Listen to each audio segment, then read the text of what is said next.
Now, what makes a person the wrong spouse? As I said earlier, it is you who feels the pain of that. So you will know that you are married to the wrong person.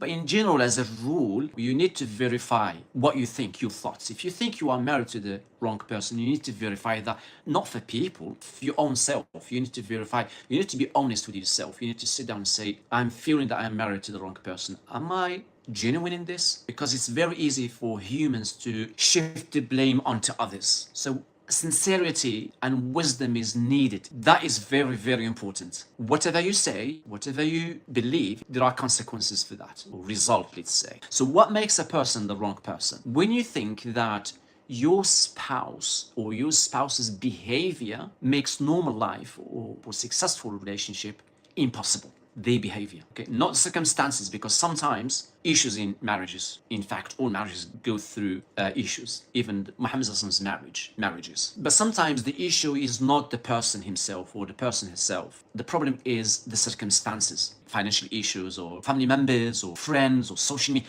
There are things. So when the behavior of your spouse is not allowing normal life and successful relationship to take place, makes it impossible, that is when you understand that you are married to the wrong person. They're not changing, they don't want to change. Sometimes not even them doing it on purpose. There is a problem within them. In Sharia, we have something we call al-kafa'a. Al-kafa'a, it is translated as compatibility. I can accept that, not in general, but it's okay to use that translation. And there are things, there's a big debate amongst the scholars, what is compatibility when it comes to marriage? Is it the name? Is it the family? Is it the status of the family? As Imam ibn Hazm rahimahullah said, and Malik school, they say the only condition for the compatibility is the deen and the akhlaq. So if you get married to somebody, you are a person of morality, and then you got married to a person, when you start living with them, they start seeing things that contradict morality. You have right to cancel, to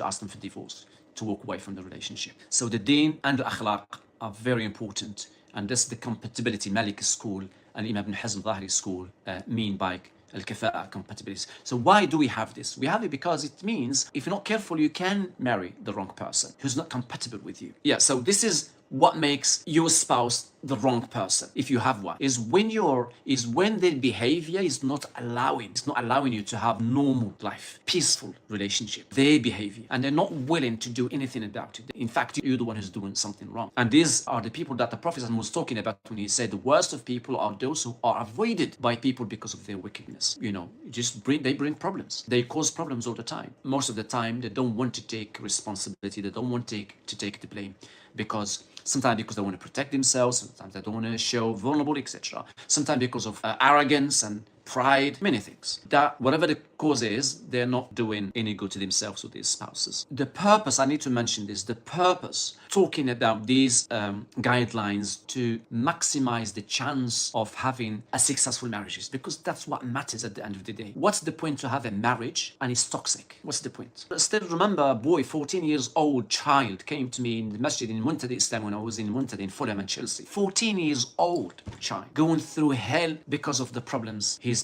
parents are going through. Why? Toxic marriages are toxic. That's it, are toxic. They're affecting not just you, your spouse, even the children. I personally know a family here in this very city in London. The wife left Islam. The children, one of them left Islam. The second, I don't know. Suicidal thoughts. Why? Because the spouse is not willing to do anything. What kind of relationship is this? And that's why divorce in this kind of situation is not just okay, it's wajib. If relationship is making you think you're going to kill yourself, commit suicide, then who on earth will say to you, yes, stay in your marriage?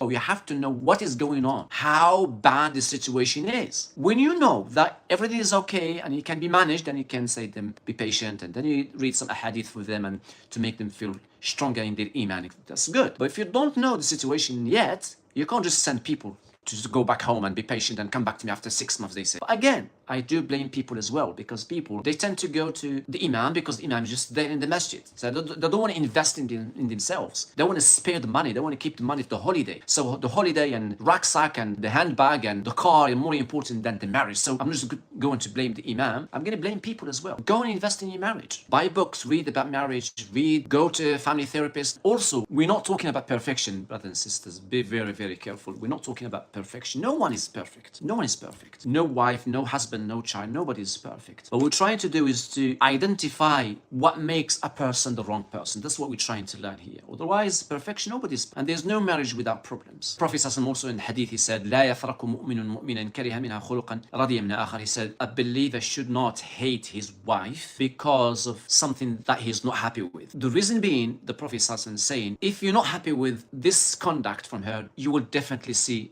a good side you are pleased with. So there are good things, there are bad things. But when the person is 100% bad and is making your life miserable, and you tried your best as well, that is problematic.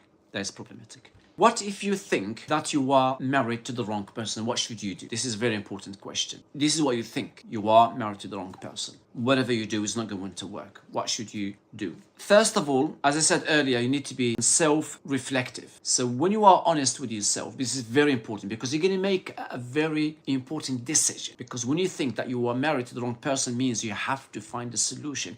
And maybe there is a high chance that the solution is to walk away because you are married to the wrong person. So that's why, because this is very important, you need to be honest with yourself. So first of all, ensure that your spouse is the wrong person, not you, because sometimes, as I said earlier, it's very easy to shift the blame onto your spouse. So make sure they are the wrong person, not you, which means it's not you who's causing these problems, or you're not the one who's very awkward. You're the one who's very difficult to deal with. You're the one who's not allowing happy marriage or successful marriage, let's say. As an example of a person who's very genuine, Jamila bint Ubayy, she came to the Prophet ﷺ. She said, Ya Rasulullah, ثابت لا أعتب عليه في دين ولا خلق. ولكني أكره الكفر بعد الإسلام. Very straightforward. She said, Ya Rasulullah, you know my husband Thabit? I have no complaint about his faith or his khuluq or his morality or akhlaq as well, or his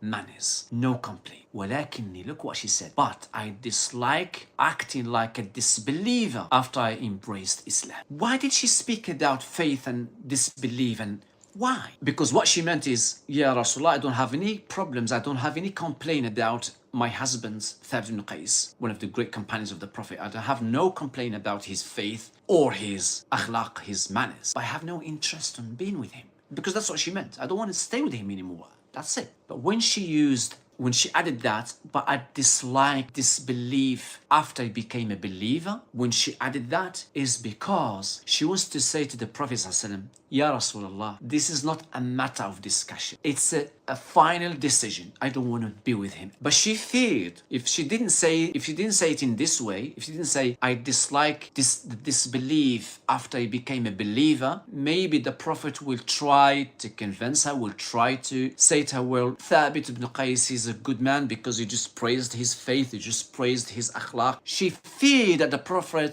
ﷺ will try to convince her, and she didn't want to feel that she is in a position where she will need to choose between taking the advice of the Prophet ﷺ or leaving her husband. She didn't want to be in that situation. She gave a statement to the Prophet to tell him, please, this is my final decision. She baked it very well. She knew what she wanted to say, and she knew how to make the Prophet ﷺ not to try with her. And it worked. He understood that this woman made her final decision. Khalas, she decided to walk away, and there's no need to discuss anything. So he didn't put her in a very difficult position. He just said to her, okay, are you ready to give him his dowry back? Because he gave her like a farm, some kind of a farm. She said, yes, I'm willing. Then he said to her husband, divorce her. So Jamila, why I mentioned her in this particular place is because she was very honest with herself. Why she felt like this towards her husband Thabit ibn Qais radiallahu ta'ala, may Allah be pleased with him,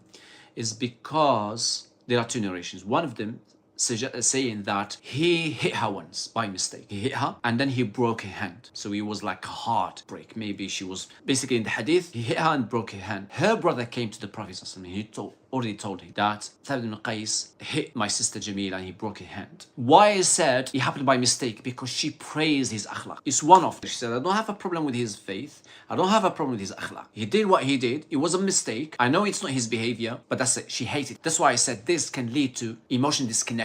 She emotionally disconnected from her husband. And that's why she kind of said, I don't want to be with him. This is my final decision, Ya Rasulullah. So secondly, she was very straightforward to the point. She was honest with herself. She said, this is what happened. And that's it. Another second narration of this hadith is that why she felt like this, she doesn't want to be with him, and she came to the Prophet ﷺ and she said to him, I don't want to be with him. That's it. Is because she looked through the window and she saw him coming with other two of his friends, and he was, according to the narration, he was less attractive. I think all these things put together is what caused her to dislike him and emotionally disconnect from him, and the Prophet understood that. That's why he said to her, okay, give him back his dowry and divorce, khalas. He hit her.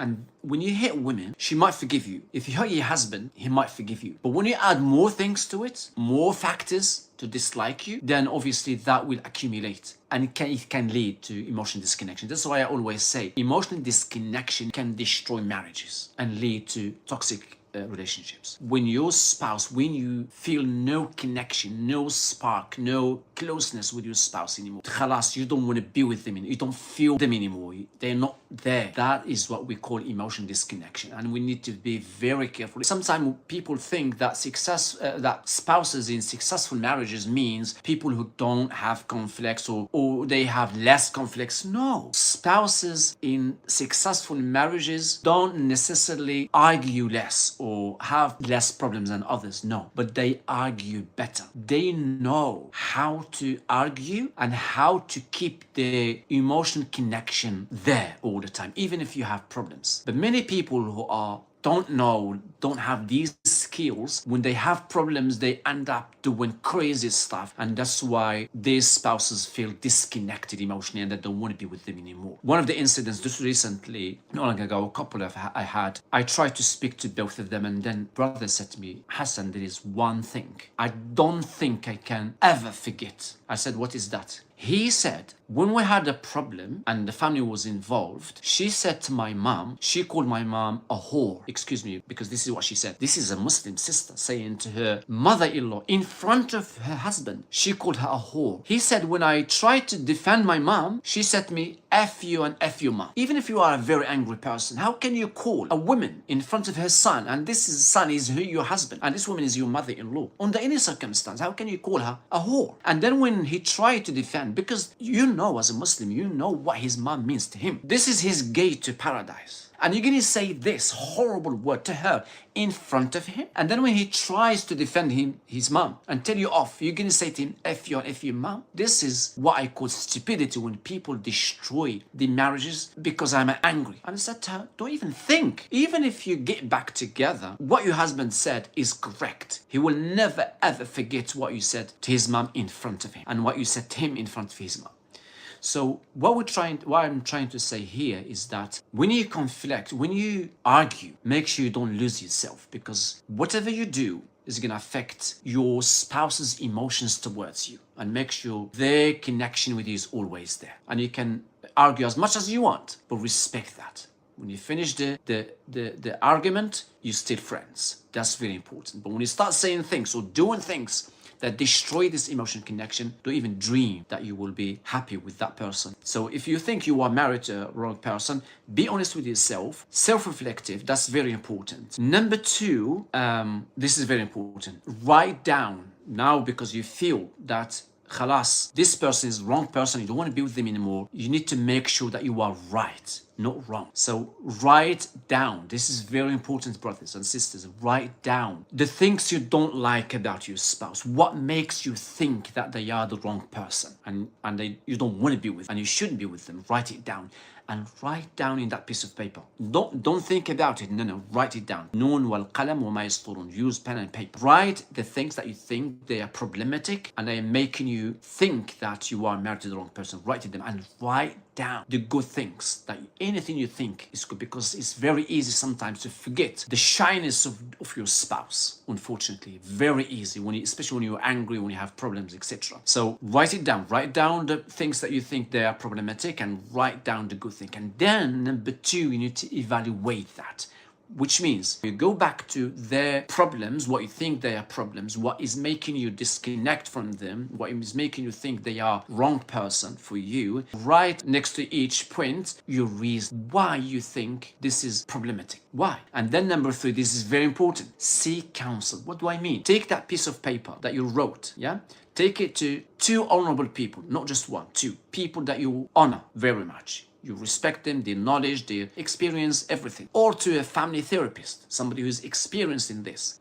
Say to them, I think I'm married to the wrong person. These are my reasons. These are the things I dislike about them, which I think they're making me think they are the wrong person for me. And these are my reasons. Give it to them. They need to, because they are a third party. They're not part of, don't go to friends if you don't trust them, because friends can deceive you. External influences, friends, internet, family members. Go to people you think they will help you, especially experts. And then take their feedback. Whatever they say to you about your statement you made, write it down. Their feedback and their reasoning as well. What are the reasons behind the feedback these honorable or counselors said to you, even if it's one counselor? Take their feedback with the reasons and then summarize everything.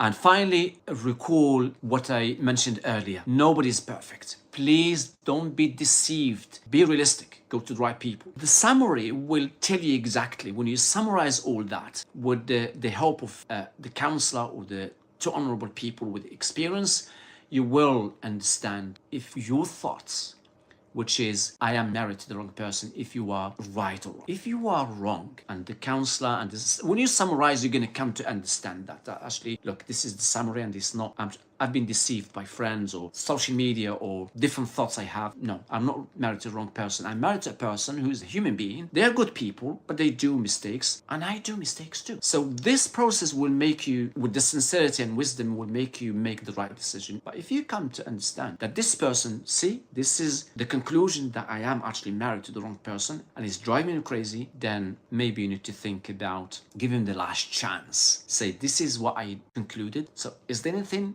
we can do to keep the family? If you think that this is not working, then just, that's it. Walk away. Just like Jamila bint Qais. She thought, khalas, I don't want to be with him. He's a good person, but it's not working for me. The Prophet also understood that, and he said to him, divorce her.